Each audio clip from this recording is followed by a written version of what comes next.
Okay, shalom, shalom, everyone. I don't want to take up too much time.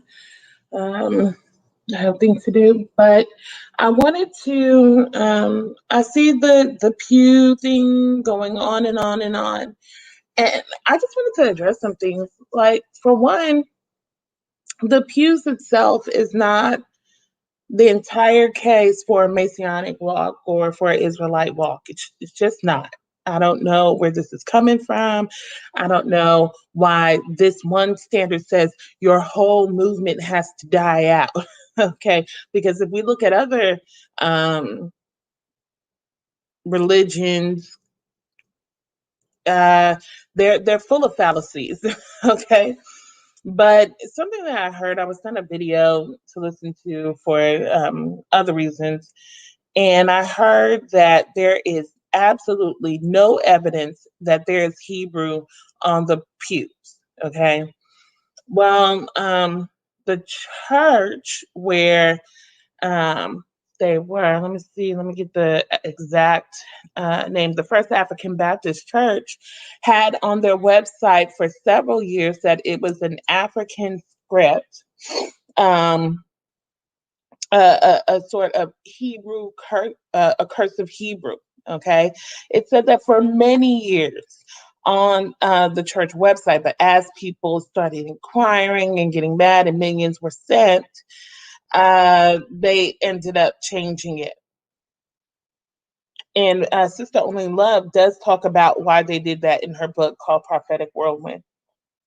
Excuse me. And so when we look at this, it's like, well, there it was on the website for several years, but it's also on the EDU website that were there was cursive Hebrew on the pews. Now, this is done by a student who received a fellowship from the Spitzer Foundation, and so there is actual evidence of that.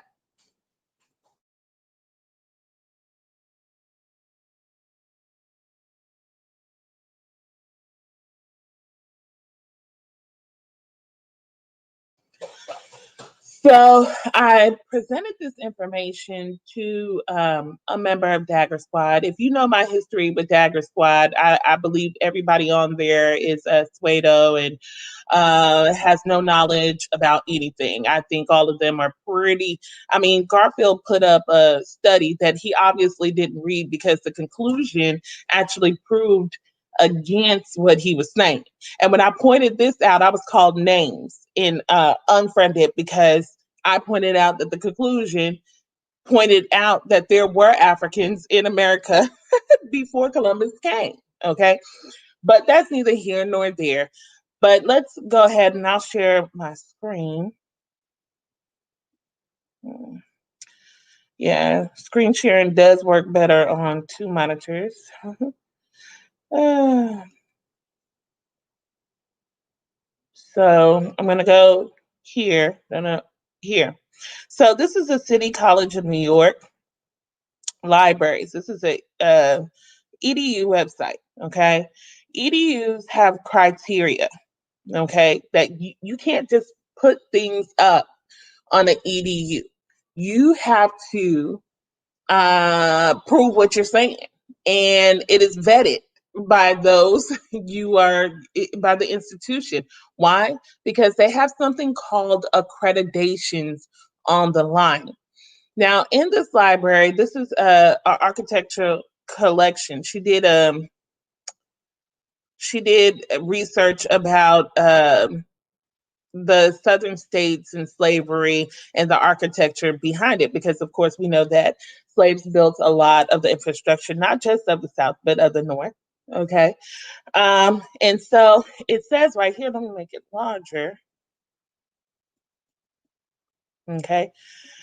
The original balcony pews at First African Baptist Church were built for and by slaves when the building was constructed in 1859. The writing on the ends of each pew are written in an African dialect known as cursive Hebrew. Now, we've heard Garfield and them say that there was never any African Jews, not never, okay, in the west coast of Africa. They said not ever. Tudor Parfit, who William Brown interviewed definitely said that there were Jews on the west coast of Africa. But what Tudor Parfit and these pro-African, which is nothing wrong with being pro-African, I'm pro-African as well. I just believe that it was a conglomerate of different beliefs and things that existed there, like in anywhere else in the world. To say that this group just stayed by itself and nobody knew anybody outside of West Africa is just, that would be a fallacy. Okay. So to say um, that, so what them, with people like Dagger Squad, just not them, I call them the unconscious community, and to the Parfit agree with, is actually the Hermetic hypothesis that there were white Jews who came into Africa mixed with the people, and it was there. That's the only thing that they believe. They actually subscribe to the Hermetic hypothesis themselves. Okay. They don't believe that any Africans or melanated people inhabited West Africa at all. They don't even believe Black people were in Northeast Africa. Okay. So they actually believe in an oppressive theory like the Hermetic hypothesis, which is a shame. Okay. Even if you go back, and I actually have a video on this page where I'm talking with a member of the Dagger Squad, and we translate the Portuguese, we look at the maps, and we conclude where the maps came from, and they were authentic. Okay. So this whole thing that there couldn't have been, that is just preposterous. It's preposterous. And so we cannot align with racist theories as if we never went. They also assert we never sailed the seas. There's no way we could have possibly made it to America. The stance that they take is that West Africans stayed in West Africa. They never went anywhere else. They never mixed with anybody else. They never traded far and wide. They were just these people who was happy in West Africa, and we should all be happy in West Africa, and we should not acknowledge that there was groups that came in and out of the area. Okay. So when I presented this information to that same person, he said Maura Wang. He looked her up, and so she's in architecture. The Spitzer School of Architecture is a school of architecture. Okay. And so she said she's no Hebrew scholar. Now, here we go. Now, for those of you who know me, I went to the illustrious University of Florida A&M for my undergrad in business administration, and then I attended Southern Methodist University here in Dallas, Texas, and received a master's in educational leadership. Okay, so here's the thing. And when you receive your master's, this is how they're preparing you for your doctorate, really, because you have to do some research. It's usually campus based, and then you have to write what would look like a journal article. Okay, and so when you write that, my specialty is education. But if I'm citing something that is outside of my field, that still has to be researched and true in order for me to put it in my paper. I can't say, like, if I'm talking about vaccinations in the educational thing, stratosphere, I can't go into the medical I can't go into cite anything in the medical field and it be wrong and I be a valid or credible source of information, that an EDU who vets their information and whose credentials hang on providing right information, I couldn't do that. So I don't know where that logic even comes from. No, she's not a linguist, but this is proof because she had to conduct thorough research. Okay. The same person, when we talked about the Abu situation, I'm going to stop sharing right now because we're going to go to something else in just a minute. The same person, when we spoke about the Abu situation, had me go on my computer and find my IP address. And he told me, like, it's almost impossible for two people to have the same IP address unless they live in the same home. So when he had me look up my IP address, which is like right click, type in configure something, it shows when my IP address was obtained, and it shows when it will expire.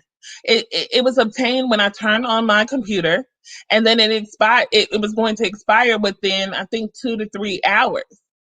So then I asked him, I was like, well, then okay, so if the Richard Katz persona is fake and it's all William Brown, okay, so William Brown sent an email on December 6th, and then 13 days later on the 19th, the Boo is getting a response back. How would they have the same IP address still if mine is changing within 2 hours? And so he explained to me that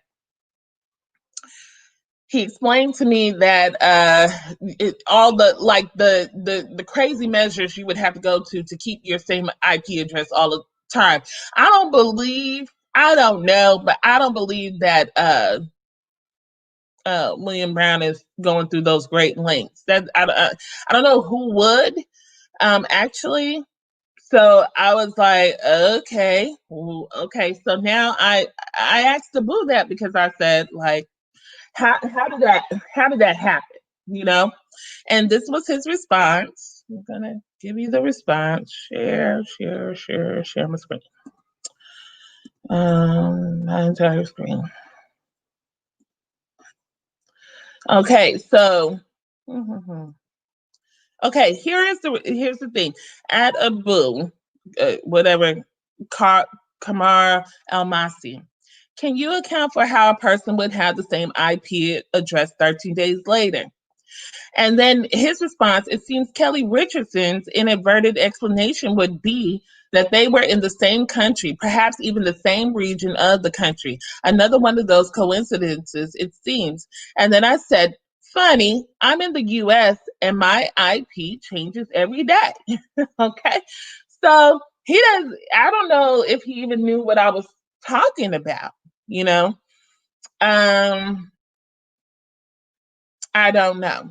But that is what he said. He basically threw it back in their court. I don't know. I asked them. And that's what I got from that. So we still don't know the answer to that question. I've asked several people. Nobody has told me how that would happen. And this person who's on this Dagger Squad never went in and said, there's some things looking fishy, at least on both sides. If you can't answer that question when you're pointing out that point, you would think that there would be some correction there. But again, the Pews are neither here nor there or anywhere in this entire movement. Okay. This is just one thing where there's disagreement. We can't say definitively it is or definitively it's not. But we can say that there are differences of opinion out there from researchers, okay, and scholars out there, okay? Point blank. So that's done. So I was watching Divine Prospects Friday night live session. I just cannot stay up.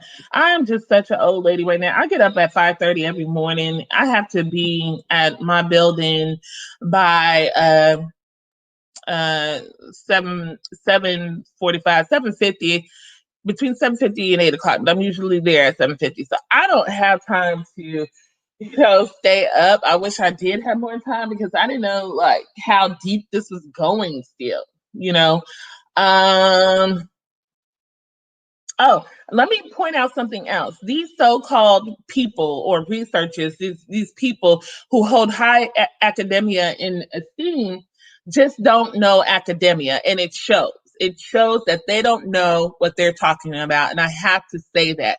For example, this morning I asked a guy, I was like, so I could go to SMU today. Hey, I did some research. Can I put it on your website? And they're going to allow me to put whatever I want on their website without vetting it first, without looking at it first.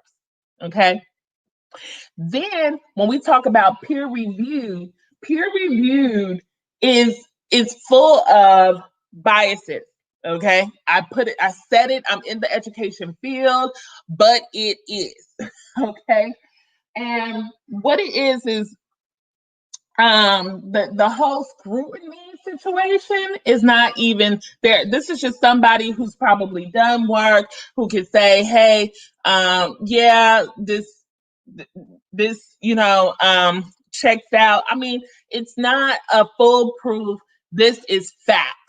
Okay, there are peer-reviewed articles that called African Americans dumb as bricks. Okay, and people co-sign that. Okay, what it does though, it does let us know that this is not just the author's perception, but that other people, either in the field, related to the field, high up in the field, have read it, and they have they have co-signed on this being a good body of work. That's what it is. Okay.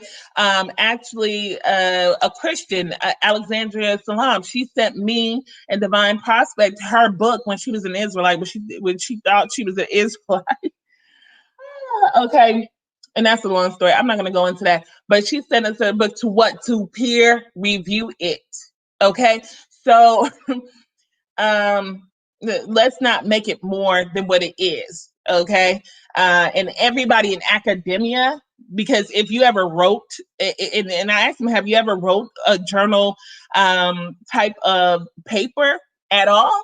Because if you do, you know that you're citing things, so it's not your opinion, and then the peer review would come from the scholars in the field, and you would ask, can you peer review my stuff? So that is how it's done. Okay, just had to go there.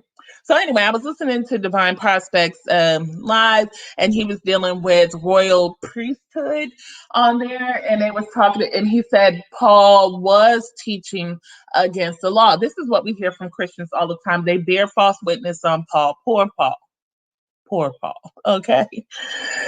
And they stay in Acts 15 and they stay in Acts 21, but we never get to Acts 24 where Paul speaks for himself and he puts up his own defense.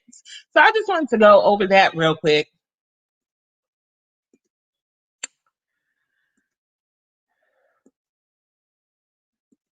I gotta click it. Sorry.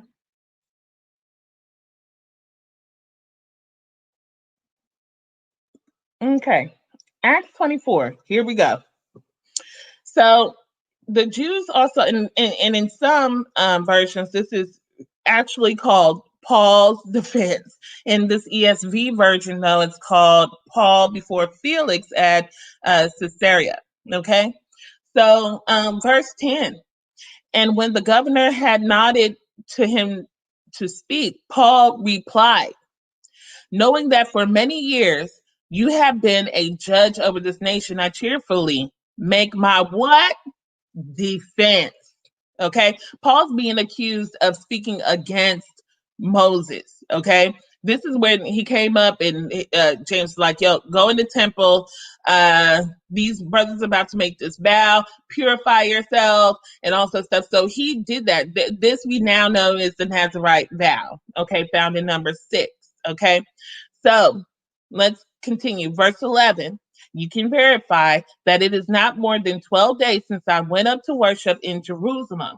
They did not find me disputing with anyone or stirring up a crowd, either in the temple or in the synagogues or in the city.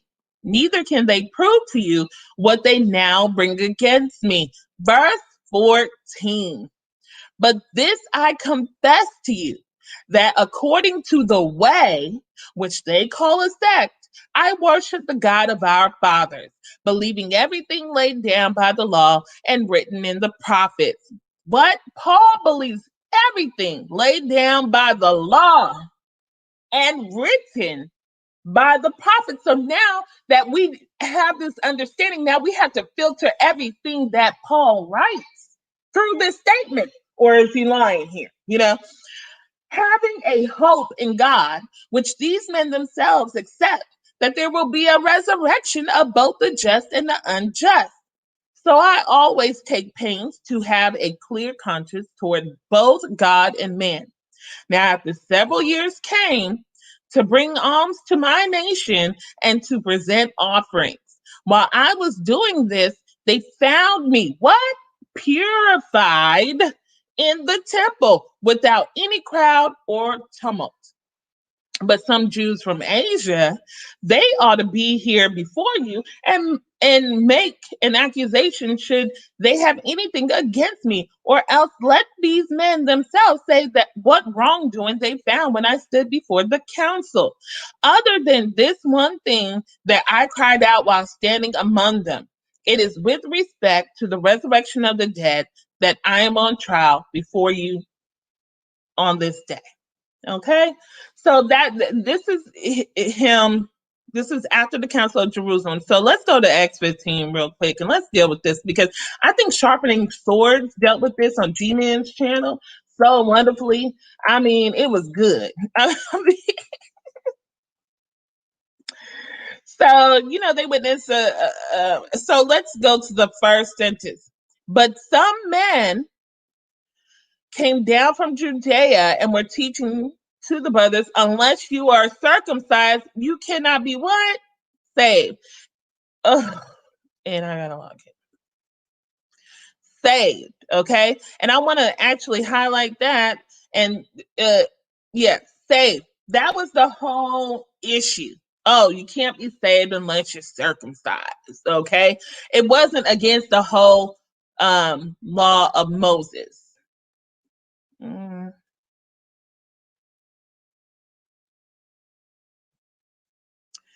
Okay, so they were dealing with people who thought about the law of Moses, and then they were dealing with people who was like, hey, then like we don't have to do all that, we don't have to introduce them to all that, just them coming into the faith, and so the agreement was okay.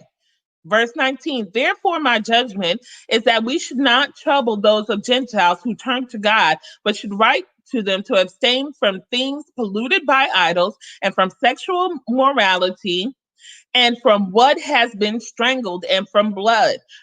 For from ancient generations, Moses has had in every city those who proclaim him, for he is read every Sabbath in the synagogues. Okay, so then it seemed good. Look, it appeased both sides. Then it seemed good to the apostles and the elders with the whole church. Okay, so it seemed well. So now this appeased both sides. Let's just give them these 4 things to do, and they will hear Moses every Saturday or Shabbat in the synagogue. Okay, faith comes by hearing of the word. Now we know that this is a starting point for Gentiles because the 2 laws that Christ gave is not even in here. Okay, you say that's the law of Christ, then how come they didn't start with that? They just started with these 4 things. Just do these 4 things. So this is how we know it's a starting point. Okay, and they would hear the rest. Just like when I came into the truth, I didn't know about the dietary law until I started, studying, and then the dietary law came. I heard it, and then the Spirit convicted me on it. Right? So they were like, let the Spirit lead in that, not to toss it away. They're going to hear it. So I just wanted to bring that out. We've got to stop it. Paul spoke for himself. We're not going to go there. Let's do better. Okay. And so with that, I believe I'm done. You guys have a happy Sabbath and love one another. Love one another and stop with the finger of accusation. Okay. We can have this conversation civilly, but let's not act like what's going on. And now this man told me 2 weeks ago that I'm smarter than that and I have a master's. But then when I tell him what exactly goes into academia, specifically higher academia, because I do not align with your view, I'm foolish. But you know, that is what people do when they have to deflect and they want to stand on what they stand on and they want to continue on in their disbelief. And so, you know, what did Paul say? Was it Paul? I don't know. But the scriptures say, Lord, help my unbelief. Okay? Lord, help it. Now, I'm not saying that everybody has to be a Hebrew Israelite or be Messianic and or you know what I'm saying is that the Most High, many are called, few are chosen. Okay, it's a narrow gate. So trying to get so many people involved in stuff, yeah, it's a good thing that you're trying to glorify your Father who is in heaven with your life. But it's another thing when you're just trying to be right. It could go left, right? So let's just be honest and truthful and genuine in our conversation. There's so much genuineness is going on, and it needs to stop. So with that, I say happy Sabbath, Shabbat Shalom, and enjoy your rest.